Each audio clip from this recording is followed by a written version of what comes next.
Alright, so this is Oliver Löfman in Sweden. I'm in Gothenburg outside the largest hospital in Sweden. It's called Sahlgrenska University Hospital, and today it's Friday the 20th of March, and as you know, the coronavirus is all over the world, spreading like a bonfire. Sweden has chosen to have a quite different approach than many other European countries. All our neighboring countries are right now in quarantine, and the rest of Europe is shutting down fastly. And as you can see behind me, this is the emergency room, which is pretty much cut off from anyone, and the same applies to all the other entrances. As you will see when I move over here, we have guards outside every entrance, and the situation is quite everyone is speculating, of course. No one really knows the answer, and it is a difficult situation. Some countries, some persons say that you rather should act than just be passive. Sweden has chosen another strategy. We believe that we can flatten out the famous curve everyone is talking about. The important thing is to flatten out the curve, not get the peak, which will mean that the hospitals cannot handle all the persons. And we of course see reports from all over Italy where the hospital care isn't enough. There aren't enough emergency rooms for the older people and the people in the risk zone.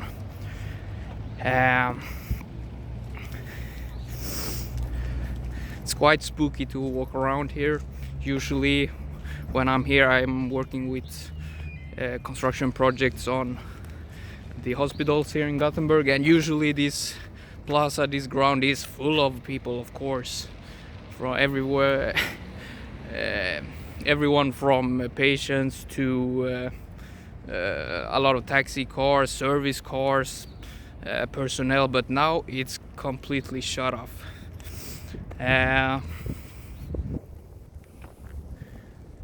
As you can see here outside all the entrances, there are guards. So why has Sweden chosen this strategy? I do not know. There are of course reports every day on the news.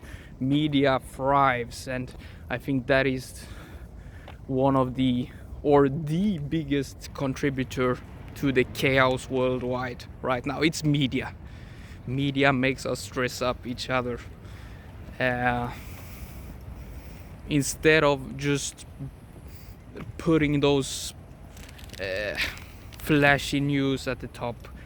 You should report about all the people making their best to cope with the situation right now, because it is an extraordinary situation, but it will happen again, and the next time the virus or disease spreading will be much more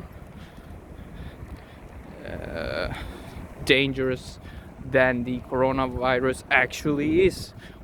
The coronavirus, I'm not an expert, so I will not try to explain how it works, but I think the common understanding right now is that it is not a very dangerous virus for the large population, the large majority of the population. It is dangerous for older people, it is dangerous for people who are in the risk zone, but that applies to all diseases, so this is not a big difference in that sense. The difference though is that we do not have a vaccine. Usually the common flu, which we get every year, which also kills a lot of people in the risk group and a lot of elderly people, we have vaccine. My grandmother and grandfather take the vaccine every year. Otherwise we would have this chaos every year, but we don't. The coronavirus is unknown. We do not have a vaccine yet. We do not want all our elderly people to get the virus, because then the hospital will get crowded. Probably most of the older people will survive as well, but if we don't have enough places for them to be, then of course they are in a high risk zone.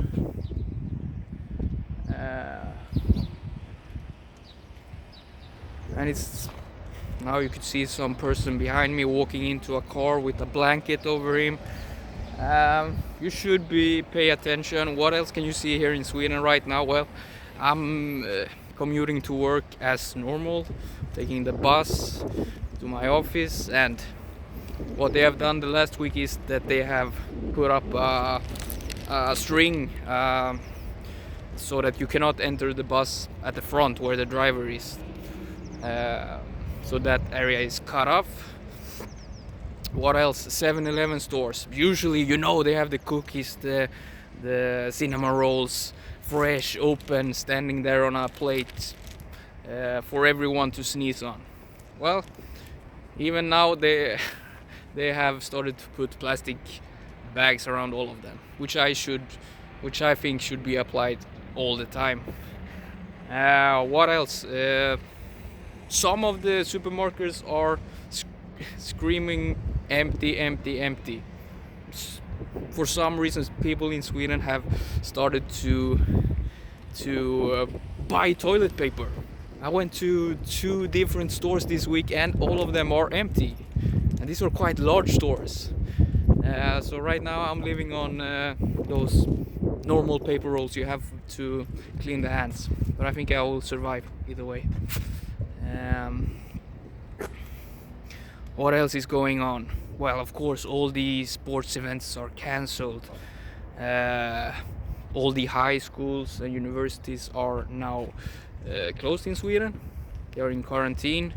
My sister is home from university. I have my mom's husband is very much in the risk zone, and he is also staying home from work right now. And again, it is quite spooky. I'm not seeing my grandparents at all. They are staying in their apartment. My mom is buying food for them and leaving it outside the door. I think many people try to live on in the normal pace, but it is difficult when media just crashes all the news with the disaster lines. And as I said, media thrives on this. This is their opportunity to sell. They will not have the opportunity to write about these things for many years to come. This is sensational news, of course. But they are making it way worse than it should be. And I think, yeah, of course, the economy is being affected. Sweden, we have the highest taxes in the world, so we should be able to smoothen this out. I mean, Volvo, one of our biggest companies in Sweden, the car manufacturer, they are closing down the production lane for 2 weeks. That's a massive hit. You know, they do not want the line to stand still for 1 hour because they lose so much money, but now they've closed it down for 2 weeks. The hotel chains, of course, like the rest of the world, they have no jobs. The restaurants, they have no job. Everyone is trying to stay at home. So this is again the emergency room behind me. It's cut off with scaffolding, fences, and a tent for sanitation. It will be an interesting lesson to look back on this, let's say next year, and see what we can learn for future cases, because that is the most important thing right now, because these kind of epidemics, pandemics, they will happen again. There is a series on Netflix that came out, I think, last year, and it shows how we should prepare. And now this strikes, so there is much to be learned. China has had their approach. You can say whatever you want about China, but if it is true that they have managed to strangle and control the virus in such a short term, such a short time. That is a big achievement. You can say what you want about China and how they have done it in ethical ways, but extreme times takes extreme measures. Let's see how Europe manages, let's see how Africa manages, let's see how South America manages, because this is gonna be with us for some time ahead. This is Oliver Löfman from Sweden, Gothenburg, outside the largest hospital, Sahlgrenska.